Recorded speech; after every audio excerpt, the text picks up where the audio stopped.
This episode will be dedicated in memory of John Hubbard, better known as Brodie Lee, formerly known as Luke Harper. But I also will be reviewing NXT UK, 205 Live, and of course, Major League Wrestling with the finals of the Opera Cup. All of that will be talked, discussed, and reviewed on this episode of Deleted Wrestle Zone.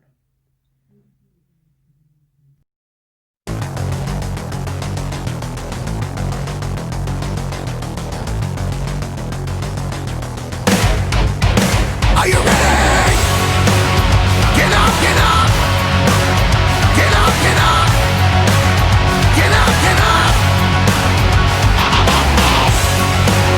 Get up, get up! Get up, get up! Get up, get up!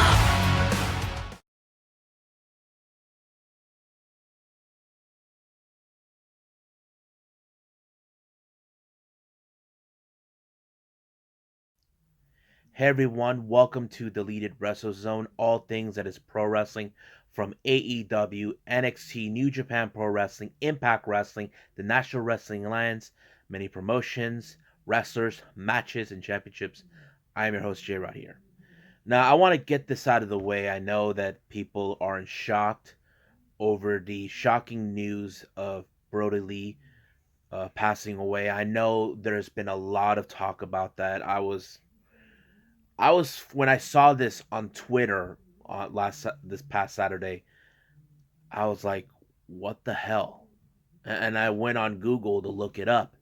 So far, nothing. And then the word has started coming from like spreading like wildfire from many of the AEW roster to other wrestlers from other promotions, independent wrestlers, including wrestlers from WWE.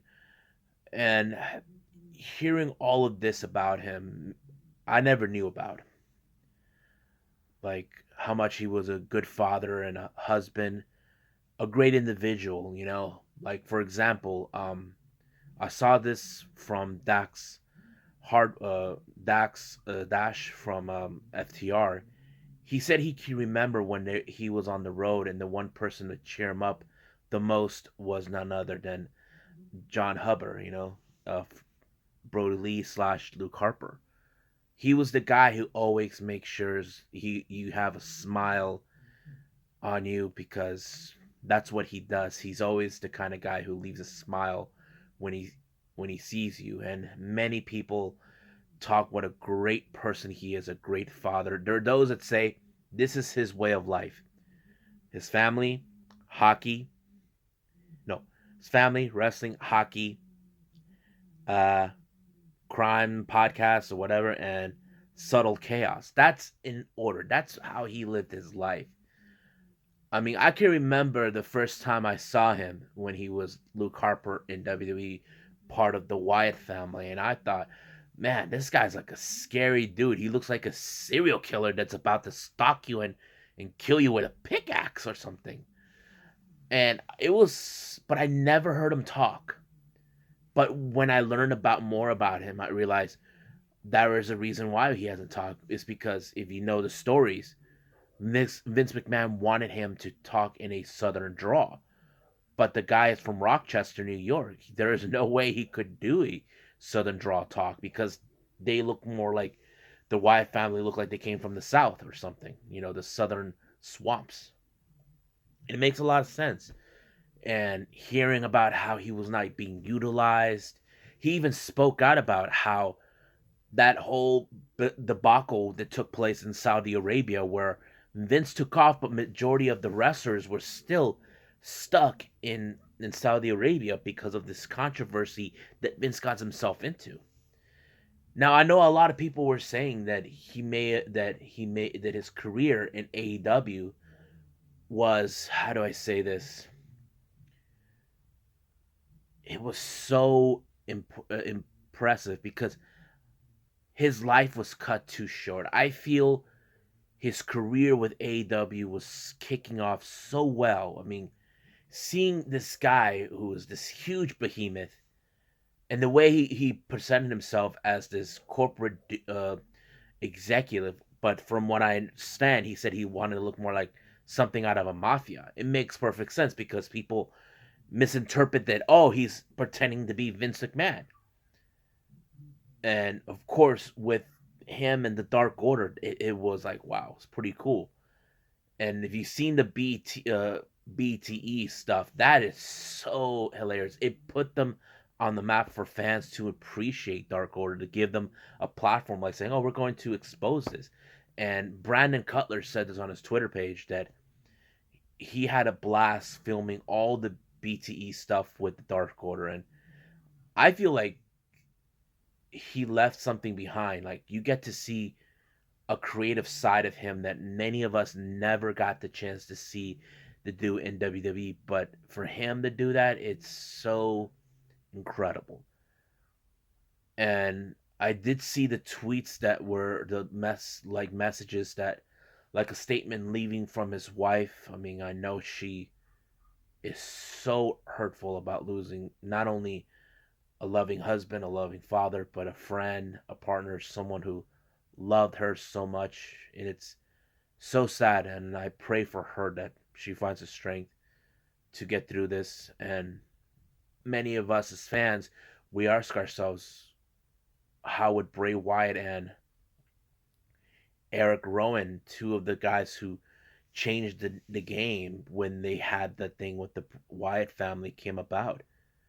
And and they're both hurt, losing someone who they, butt headed with this whole thing with, and it's sad. And I know many fans could say a lot about what a great wrestler he could have been, and but those who met him, and even outside the ring, they say he is a total big-hearted, genuine individual. He is the kind of guy who, again, he always makes sure you have a smile on your face, and that is something good to understand about a guy like John Huber, aka Brodie Lee, formerly known as Luke Harper. And it's sad that he's gone, but I don't think we will ever forget what he brought in wrestling, even in his short time he had in with AEW. Now, I know some of you saying, "Do I know what really happened in its cause of his death?" Well, I don't like to talk about that. That is a different timing. Once we do know, from what I understand, this was a non-related COVID situation. It had nothing to do with it. According to his wife, she made it perfectly clear that there was some health issues, but it's not related to COVID-19. We can say, thank God, it had nothing to do with it. But however, whatever the autopsy says, what happens to him, I know it's not going to be easy. But one thing you need to understand in life: never talk about someone how they died. Talk about how they lived. You know, I never met Brodie, but I have seen him on TV, and even including some WWE's house shows when they were here in San Diego. And we can talk about how he lived his life, because that's how we keep memories of people. I mean, ask yourselves this question: if you guys had any children, how would you tell your children about your parents? Do you want to tell them how he lived? To me, that's what I would do. My mom usually tells me, when I die, I want you to tell your kids how I lived. And that is something I am living to live up to that. I rather tell them that story. And I feel we should do the same thing about Brodie, or should I say John Huber. Remember how he lived, not only in the ring, but also how he lived his life outside the ring. So, John Huber, Brodie Lee, Luke Harper, thank you for the great memories you brought into the wrestling world. And I know your timing with AEW was cut short, but we won't forget what you brought to the table with AEW, and also how you made an impact in WWE as Luke Harper. You'll be missed. My condolences go to your family, your friends, and people you touched their lives with. So thank you. You will be missed, but you will never be forgotten.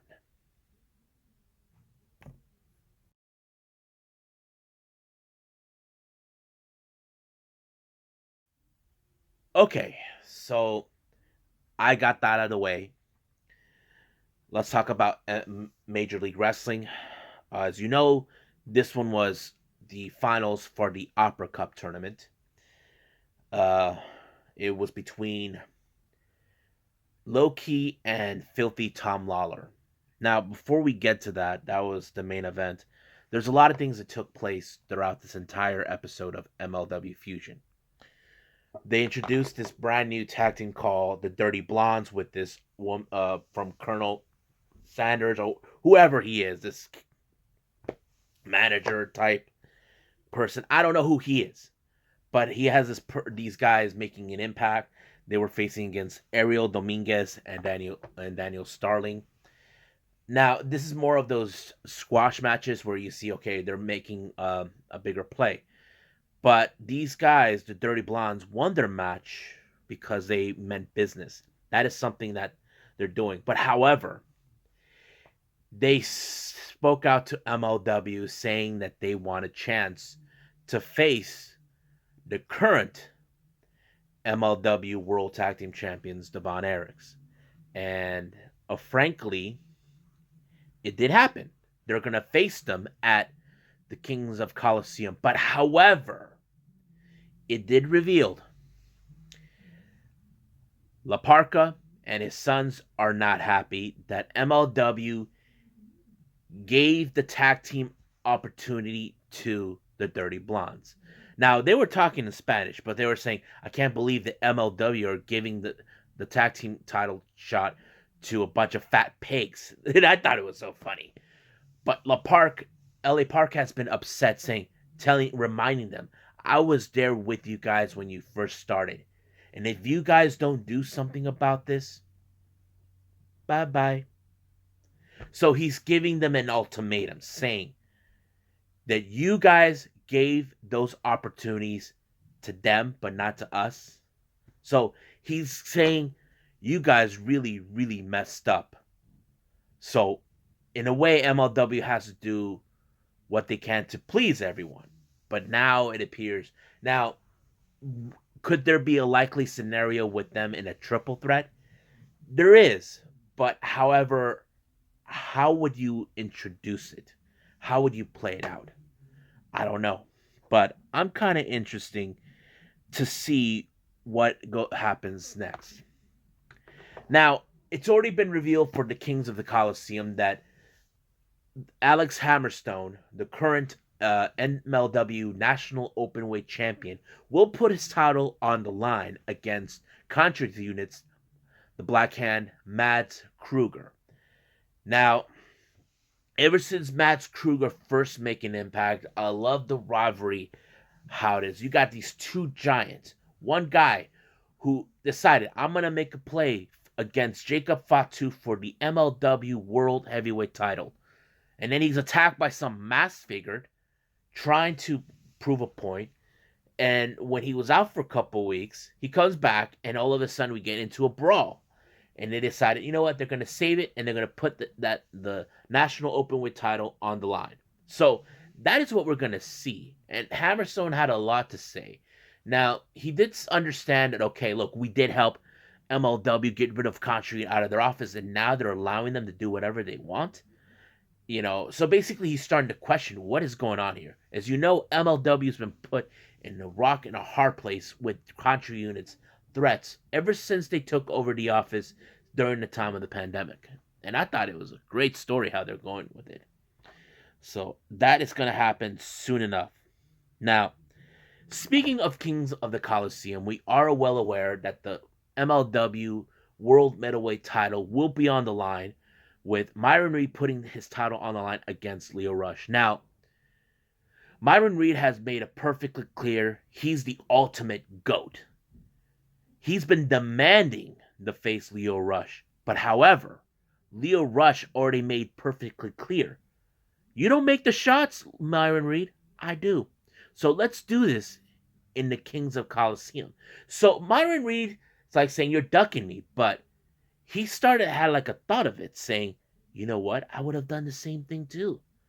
I would have done in the same matter. But however, he did made it pretty clear that he's going to prove he is the ultimate GOAT, and that he's going to prove that will not lose the title to Leo Rush. He said there's no way he's leaving to it. You may never know. We'll see when that happens on January, when that match particularly happens. And I can't wait to see it when it happens. Now, I think that's about it.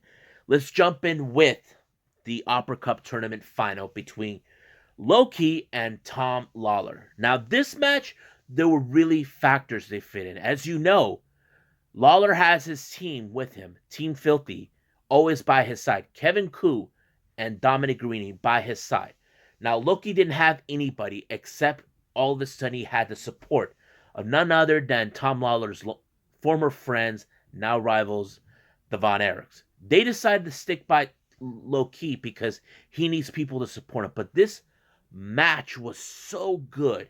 It did make a lot of more sense because Tom Lawler, he wants to prove that he is the ultimate alpha in MLW, bringing violence into MLW. That was his original intent. But all of that changed ever since he lost the MLW title to Jacob Fatu. Now, will he get another shot if he wins? To be honest with you, we may never know. But the match was so good. It appears that Lawler was using whatever technique he could get his hands on to have him tap out or make sure he stays down when he makes a pinfall. But who knows? But the way it ended was so incredible. We didn't need to see, Garrini and Koo helping him out. Lawler used his own weight against him to pick up the victory. And that was like the biggest match ever in that episode. I was like, wow. But the real question is, what's next for Lawler? Now that he obtained the Opera Cup Cup himself, what's next? My guess, probably the MLW World Title. That is my guess. Because I know for a fact, here's the way I would see it. If he even thinks about going, he will say, I'm not afraid of Country. I got backup, but come on. We know Country in it. Nico would say here, they will get their asses beat. That's what he would say. Trust me. But I would love to see that. So hopefully we'll see. We're getting ready to follow more. There will be, so stay tuned for Kings of the Coliseum next month. Hopefully we get to see another episode next week. So let's move on to NXT UK and 205 Live.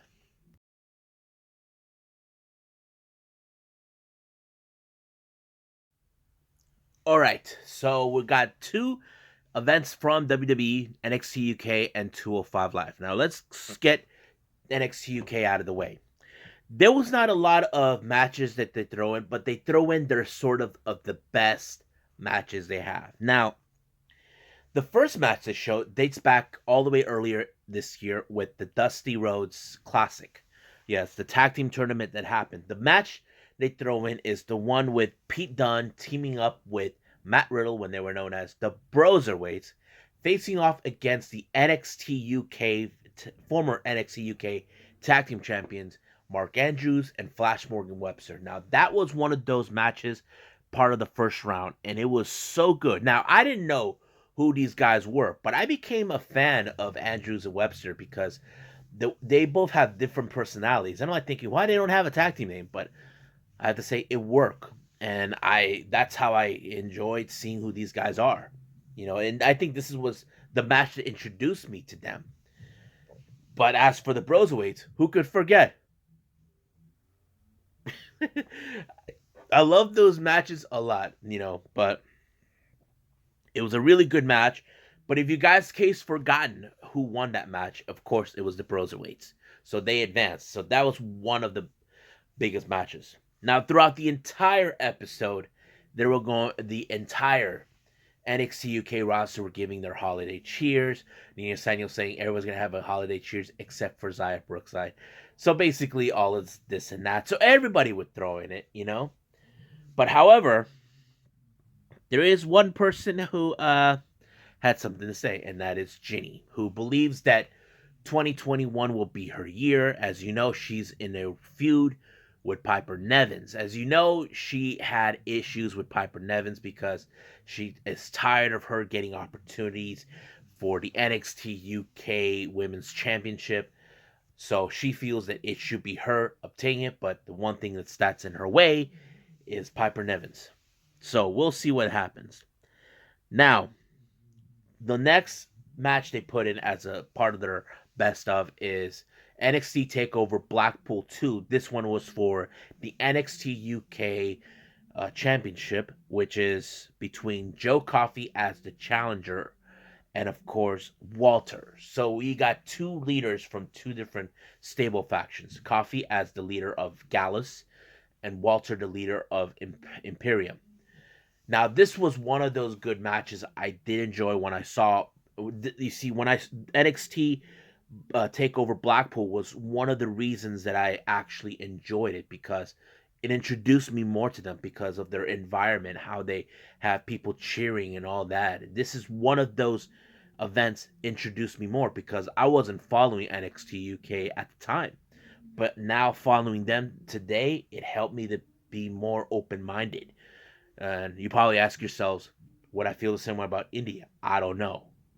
If it does, I praise them. But this match also reassures something else. If you recall, I did mention that Joe Coffey had a match against Alexander Wolf, who is a member of Imperium. It turns in this particular match, you get to see Alexander Wolf costing Joe Coffey the title.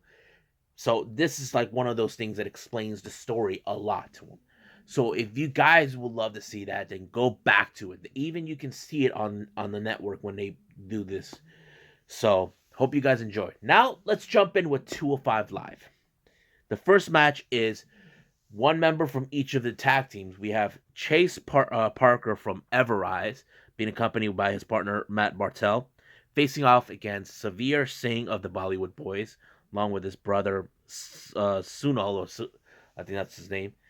But the match was, I wasn't too much sold on it because I was like they didn't build it up too much to my standards, the way I would view it.